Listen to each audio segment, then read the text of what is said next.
Mohon perhatian, tekan tombol subscribe. Terima kasih atas perhatiannya. Bapak Ibu, poin penting ini ya, poin penting. Melalui peristiwa tadi, Jokowi diusir. Jokowi diusir dari ruang sidang, saudara-saudara sekalian. Ini harus dicatat. Kenapa diusir? Karena dia tidak menghormati hukum, Tidak memberikan surat dan tidak kuasa. memberikan surat kuasa, artinya tidak ngerti hukum. Maka diusir. Sebelumnya hanya surat tugas, sekarang substitusi tanpa ada tanda tangan dari Jokowi. Nggak benar itu, maka diusir. Ini bukti sejarah, tingkat nasional, tingkat dunia, presiden diusir dari ruang sidang. Allahu Akbar. Allahu Akbar.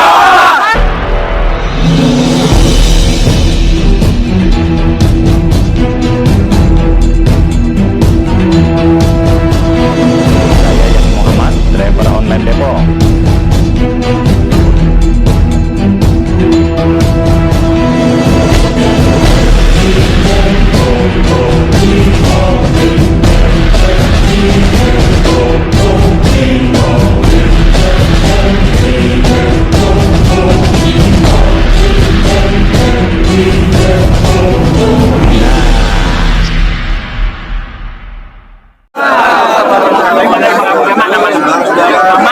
Ada tiga hal penting. Yang pertama terkait dengan jati diri Jokowi, bahwa masyarakat dan Jokowinya sendiri harus mengerti bahwa yang kita gugat adalah pribadi Jokowi, karena dia yang melakukan tindak pidana memalsukan ijazah, bukan presiden. Jadi logika hukumnya Presiden Jokowi dalam hal ini sebagai pribadinya tidak bisa mengutus jaksa agung, tidak bisa mengutus atau diwakili oleh Menseknek. Itu bukan kewenangan dia kalau sebagai pribadi. Dia tadi tidak ada surat kuasanya, yang ada surat tugas, tapi dari Menseknek. Apa urusannya Menseknek? Nah, itu. Ini justru pengetahuan dasar hukum aja presiden nggak paham tuh bagaimana? Kata orang Jakarta bagaimana? Udah tahu katanya saya. Yang kedua, dalam konteks yang harus mewakili, mestinya Jokowi sewa lawyer. Siapa lawyer paling top di sini? Lawan kita. Debatnya enak sendiri. Kalau lawan pegawai kutuk-kutuk. Diajak debat nggak bisa, diajak ini nggak tahu. Kan ikut bapaknya. Ini logikanya, bukannya Jokowi tidak mau sewa lawyer, logikanya dia mau melecehkan kita. Kita di sini bukan advokat saja, tapi ada hakim. Karena ini pengadilan, masa hakim mengadili antara kita yang membuat dengan gugatan yang jelas pakai ilmu hukum advokat, lawannya office boy, lawannya pegawai. Waduh, termasuk juga UGM, padahal dia ngerti universitas. Tuh mestinya dia tunjuk fakultas hukum. Dekannya kalau perlu datang sini. Itu yang benar dalam bernegara gitu. Itu yang waras. Nah karena kita lagi nggak waras dalam bernegara, jadinya seperti ini. Oleh karena itu pemerintahan yang nggak waras ini harus diganti dengan yang waras. Yang ketiga, karena ini perbuatan melawan hukum, gugatan kita pasal 1365 Undang-Undang Perdata, tiap perbuatan yang melawan hukum dan menimbulkan kerugian bagi orang lain, maka diwajibkan ganti rugi. Maka itulah kita gugat juga Menteri Keuangan.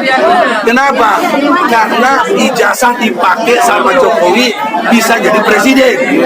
Nah, sudah hampir 10 tahun, paling tidak 9 tahun dia sudah jalan menggunakan ijazah palsu, menikmati jabatannya sebagai presiden, bikin utang, bikin segala macam, maka Bikin sengsara rakyat. bikin sengsara raya. Menteri Keuangan bertanggung jawab ganti rugi Harus itu. pada Bambang Tri karena dia sudah di penjara 3,5 tahun, sekarang sudah jalan setahun dan kena 4 tahun. Gugatan kita kepada Menteri Keuangan harus bayar 10 triliun. Bagaimana dengan utang yang 5.000 miliar dolar? Jadi tiga hal ini penting ya. Dan juga secara ilmu hukum harusnya kita ini sudah menang. Nah, untuk itu tolong jelaskan sedikit. Antum. Lawyer dulu.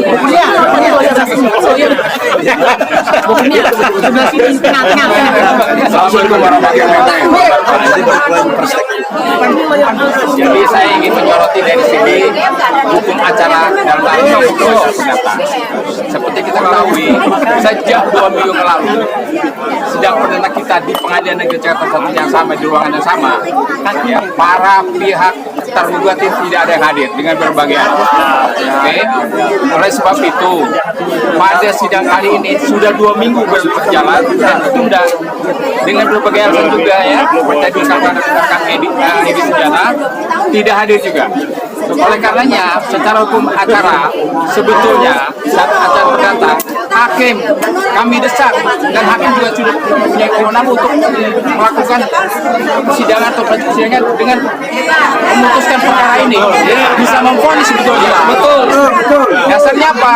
Pasal 125, 126, AIR, yaitu hakim bisa memutuskan tanpa kehadiran terdakwa sekalipun, yaitu di persek namanya, divonis tanpa kehadiran terdakwa. Dan kita bang bisa memenangkan kasus ini bang, kan begitu. Kalau substansi udah benar. Kalau substansinya itu benar, tapi Jokowi aja kita usir. hukum acaranya tidak dilakukan secara profesional, secara benar dan adil oleh majelis hakim.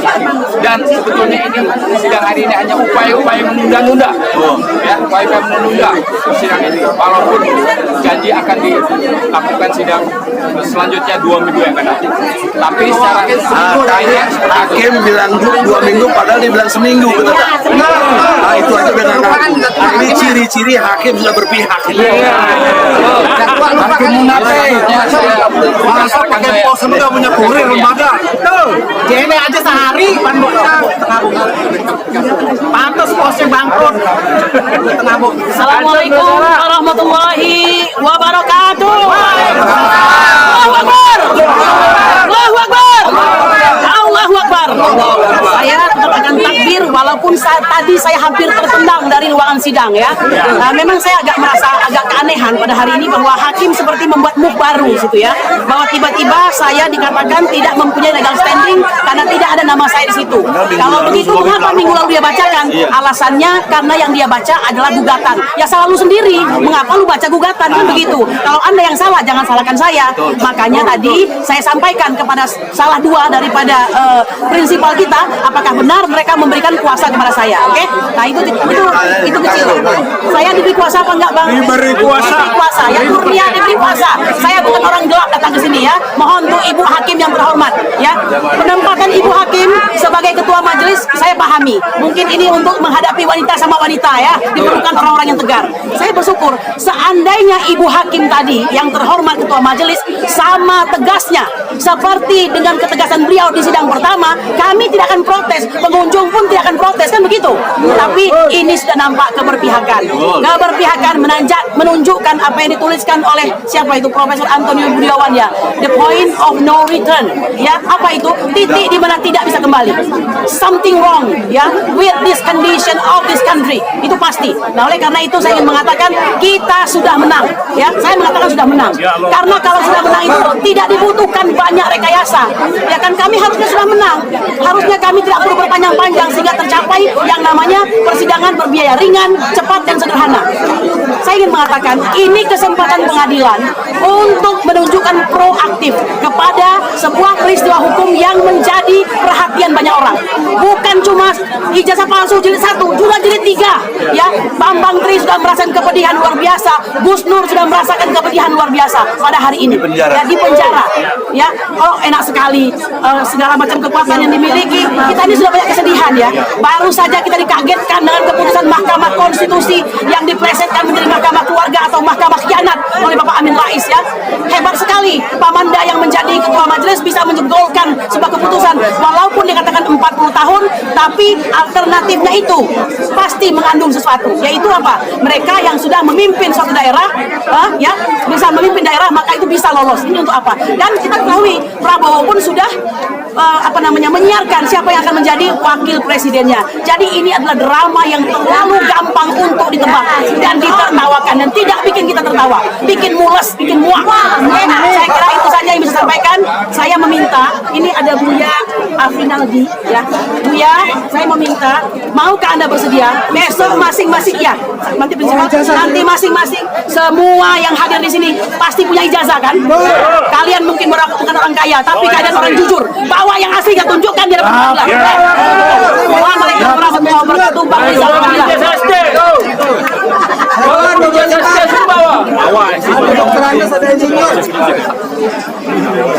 Tunjukkan ijazah asli gini. Maksudnya Bu ini Bapak ini besok bawa semua. Kasih liatin hakim. Mana aja ijazah Jokowi itu mana? Jalanan nih. Silakan. Ada hakim juga. Assalamualaikum warahmatullahi wabarakatuh. Saya utang doang. Yang pertama, saya sebagai satu prinsipal dari 5 prinsipal meyakini bahwa telah terjadi kerugian dari ijazah yang tidak bisa ditunjukkan atau ijazah palsu. Kerugian itu bukan hanya pada 5 pemberi kuasa, tapi kerugian pada seluruh rakyat Indonesia. Walaupun yang menggugat cuma 5 orang, tapi ini adalah perwakilan dari 270 juta orang yang telah dirugikan oleh Jokowi dengan tidak bisa menunjukkan ijazah asli yang bisa diduga keras bahwa ijazahnya palsu. Yang penting itu ijazah itu jadi capres. Nah, Syarat. jadi banyak hal-hal akibat hukumnya dari kepalsuan yang ada itu, ya, termasuk statusnya sebagai presiden. Yang kedua, ini adalah contempt of court. Ini penghinaan kepada pengadilan. Jadi dengan cara yang kita lihat di persidangan, termasuk ada surat tugas, ada surat substitusi yang ternyata tidak memenuhi syarat hukum, itu Jokowi sudah melakukan penghinaan terhadap pengadilan, contempt of the court. Oleh karena itu bisa diproses berikutnya. Yang ketiga, tadi ya, pengacara Prof. Egy menyatakan bahwa Jokowi digugat secara pribadi. Ketika dia menguasakan atau memberi tugas apapun namanya kepada orang yang mewakili dan datang di pengadilan ini, dan dia adalah bagian dari pegawai, maka biaya yang dikeluarkan oleh Jokowi kepada pegawai itu masuk dalam kategori korupsi. Harusnya Jokowi sewa lawyer. Harusnya Jokowi secara pribadi menyewa lawyer. Kalau dia masih menugaskan, mewakilkan kepada Korupsi. itu korupsi. Besok kita tuntut bahwa ada pasal baru korupsi dari kuasa hukumnya. Yang kelanjutnya, Bapak Ibu, poin penting ini ya, poin penting. Melalui peristiwa tadi, Jokowi diusir. Jokowi diusir dari ruang sidang, saudara-saudara sekalian. Ini harus dicatat. Kenapa diusir? Karena dia tidak menghormati hukum, Tidak memberikan surat dan tidak kuasa. memberikan surat kuasa, artinya tidak ngerti hukum. Maka diusir. Sebelumnya hanya surat tugas, sekarang substitusi tanpa ada tanda tangan dari Jokowi. Nggak benar itu. maka diusir. Ini bukti sejarah. Tingkat nasional, tingkat dunia, presiden diusir dari ruang sidang. Allahu Akbar. Allahu Akbar. Kemudian ini adalah bukti bahwa memang Jokowi diragukan keaslian ijazahnya, atau kalaupun ada istilah ijazahnya maka itu palsu. Dan segera setelah ini makzulkan Jokowi. Makzulkan Jokowi. Karena tidak layak sebagai presiden yang telah menipu dan merugikan 270 juta rakyat Indonesia. Allahu Akbar. Allahu Akbar. Merdeka. Assalamualaikum warahmatullahi wabarakatuh.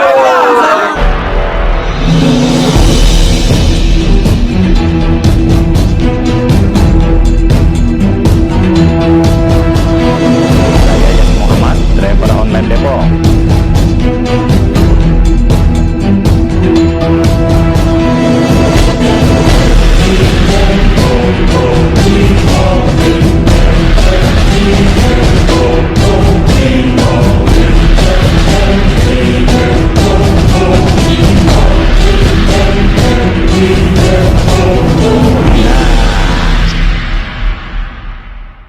Badan saya sehat, wajah saya segar, stamina saya selalu terjaga.